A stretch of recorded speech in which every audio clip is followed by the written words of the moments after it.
আবার আসিব ফিরে ধান সিঁড়িটির তীরে এই বাংলায় হয়তোবা মানুষ নয় সংকোচিল শালিকের ভেসে। হ্যালো এভরিওয়ান, আসসালামু আলাইকুম। কেমন আছেন আপনারা সবাই?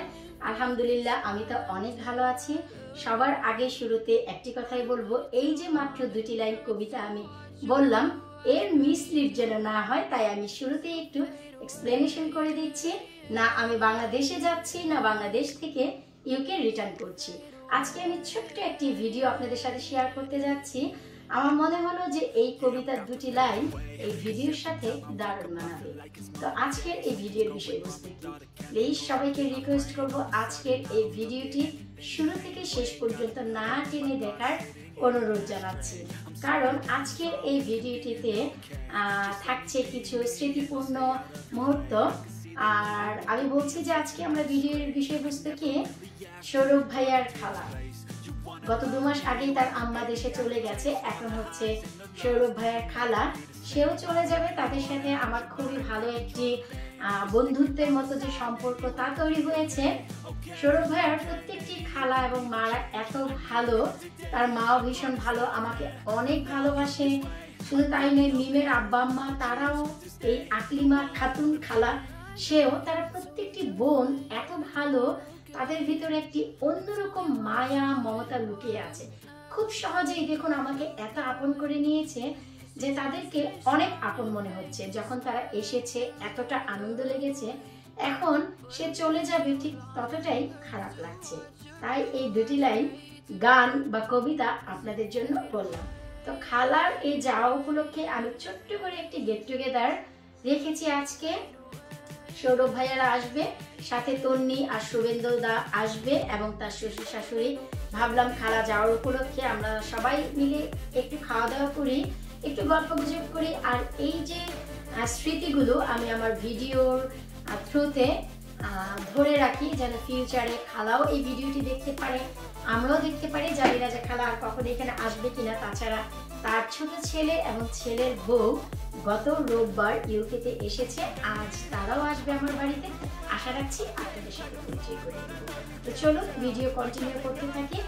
আজ আমি ভিডিওর কোনো প্রিপারেশন আপনাদের সাথে শেয়ার করবো না, সরাসরি আজকের দিনে আমি দেখাবো যে খালাদের জন্য আমি কি কি আয়োজন করেছি। চলুন এক নজর ঘুরে দেখে আসি। আজ খাবারের জন্য টেবিলটি আমি একটু ডিফারেন্টভাবে সেট আপ করেছি। অনেক সময় দেখা যায় মাঝখানে খাবার দিলে জায়গা একটু কম পড়ে যায়। তো এই যে দেখুন, আজ আমি শাহী পোলাও রান্না করেছি।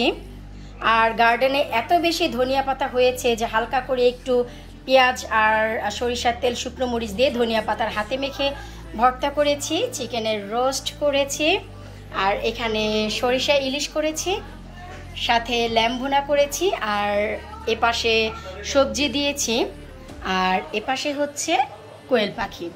তো সেটআপটি আমি একটু সব দিকে ছড়িয়ে ছিটিয়ে রেখেছি যেন ইজি হয়। এটি হচ্ছে আমার গার্ডেনের ছোট চিংড়ি দিয়ে মূলা শাক। আসসালামু আলাইকুম আন্টি। আর এই হচ্ছে সালাদ। এই তো আমাদের যে আন্টি উপলক্ষে আমাদের খানা দানা, সেই আন্টি চলে এসেছে। জি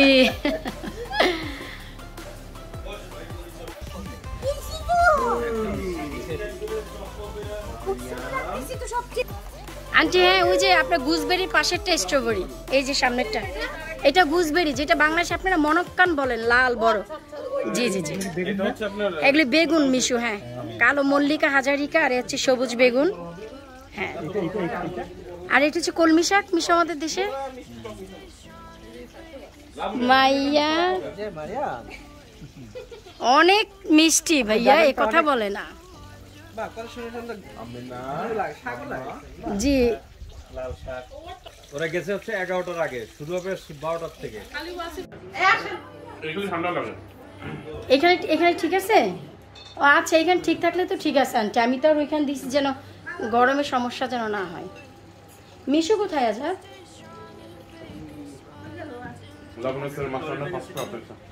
থ্যাংক ইউ ভাইয়া। না খেয়ে কিভাবে? হ্যাঁ তাই আন্টি, আমি করতে চাচ্ছিলাম না, কারণ মানে ফেল তো এত মায়া লাগতেছে যে কি করবো আন্টি।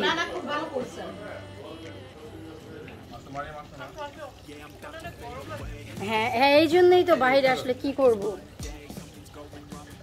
আচ্ছা বসো।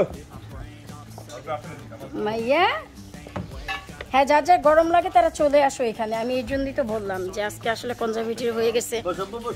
আমাদের বশির ভাইয়ের বাসায় বলতে হয় ভাষায় মাইক্রোওয়েভের বাড়ি এটা।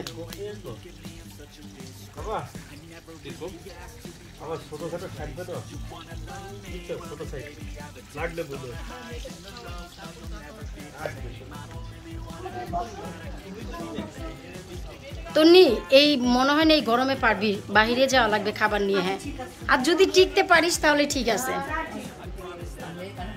আচ্ছা হ্যাঁ হ্যাঁ, কারণ গরম তো এখানে। ও তাই, তুমি কি নিয়েছো গো? কেমন? তাই, আন্টি তো শাক থেকে এখনো ওঠেননি। হ্যাঁ তাই তো, আমিও বসবো এক্ষুনি। হ্যাঁ হ্যাঁ আন্টি, আমি জাস্ট একটু বোঝেন না, এগুলো হচ্ছে স্মৃতি আন্টি। হ্যাঁ হ্যাঁ দিচ্ছি আন্টি। হ্যাঁ হ্যাঁ হ্যাঁ, স্মৃতি। মিশরা যখন চলে যাবে তখন আমি ভিডিওগুলো দেখবো। হ্যাঁ না, ইনশাল্লাহ। জি হ্যাঁ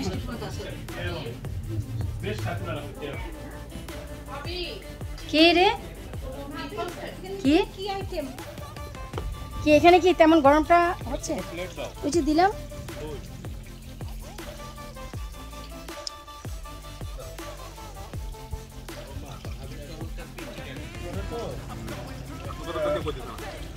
মনে করো ওই মাল কামাই তো, এই জন্য মিমের কাছে প্রত্যেকদিন ব্যাংক হলিডে মনে হয়। আরে মিম, একটু দিয়ে টিয়ে খা।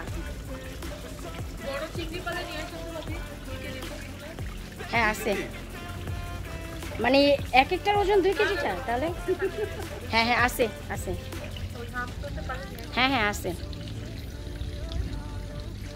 এই দেশে বাইরে থেকে আসে এগুলো ফ্রেশ হয়।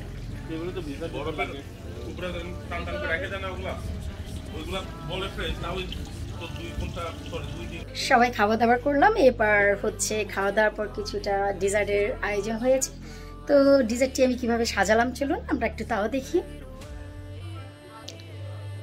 এই তো আমি দই বানিয়েছি, তার সাথে কৃষ্ণগড়ের সেই বিখ্যাত যে মিষ্টি। আপনারা বলুন তো এই মিষ্টিটির নাম কি, দেখে কেউ বলতে পারেন কিনা কমেন্ট বক্সে অবশ্যই জানাবেন। এ হচ্ছে সরপুরিয়া।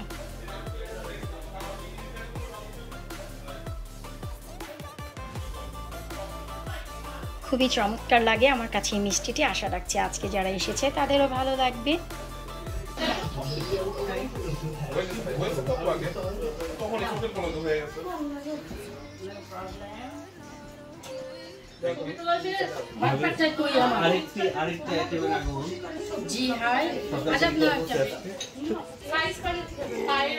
কি নিব? যে কোনো একটা? হ্যাঁ হ্যাঁ যে কোনো একটা নাও। আচ্ছা আচ্ছা, মানে পার্থক্য নাই। এই সব হ্যান্ডমেড বানাইছে, সবই হোমমেড, কিন্তু হ্যান্ডমেড কিনা যায় না। এই মিষ্টি বানাইছে হ্যাঁ, যদি পা দিয়ে দবাই বানাই নিশ্চয় বন্ধ করে খেয়ে ফেলবো। বাংলাদেশে যখন থেকে আমরা ফুচকা খাই আসছি, 3 ঘন্টা হবে ভাবছি।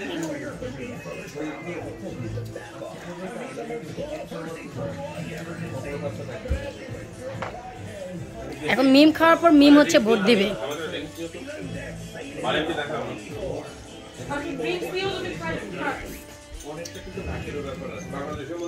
আপনারা কি জানেন, মিম আর আজাদ কিন্তু খাবারের খুব একেবারে রাইট মানে রিভিউ দেয়, সত্যি কথা।